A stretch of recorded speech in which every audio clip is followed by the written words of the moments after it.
Perkembangan teknologi industri saat ini semakin pesat, terutama di bidang otomasi. Salah satu alat yang berperan penting dalam sistem otomatis adalah Programmable Logic Controller atau PLC.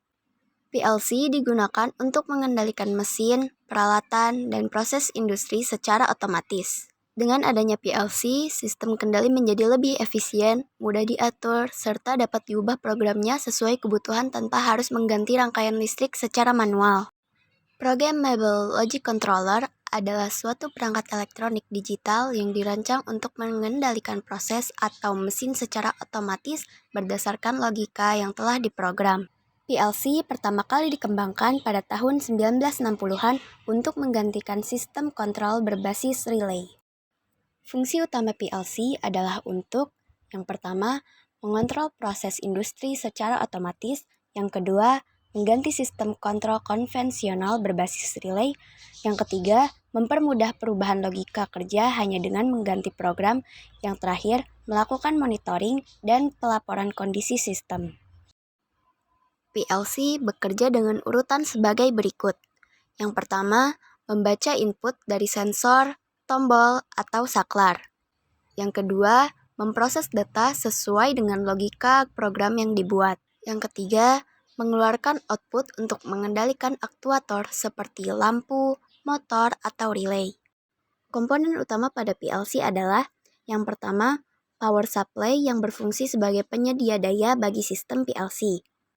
Yang kedua, CPU sebagai otak dari PLC yang memproses semua instruksi program. Yang ketiga, input modul berfungsi sebagai penerima sinyal dari sensor atau tombol. Keempat, output modul berfungsi sebagai pengirim sinyal ke aktuator seperti motor atau lampu.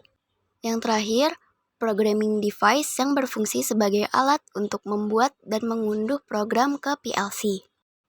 Jenis-jenis PLC ada 3.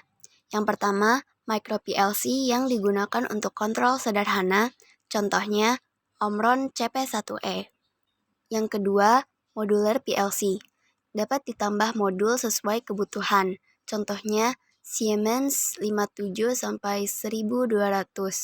Yang ketiga, compact PLC. PLC dengan ukuran kecil namun fungsi yang lengkap. Kelebihan dari PLC. Yang pertama, mudah diprogram dan diubah. Yang kedua, tahan terhadap gangguan listrik. Yang ketiga, hemat ruang dan biaya perawatan. Yang keempat, dapat dikontrol menggunakan komputer. Kekurangan dari PLC yang pertama, harga relatif mahal untuk aplikasi kecil. Yang kedua, membutuhkan kemampuan pemrograman.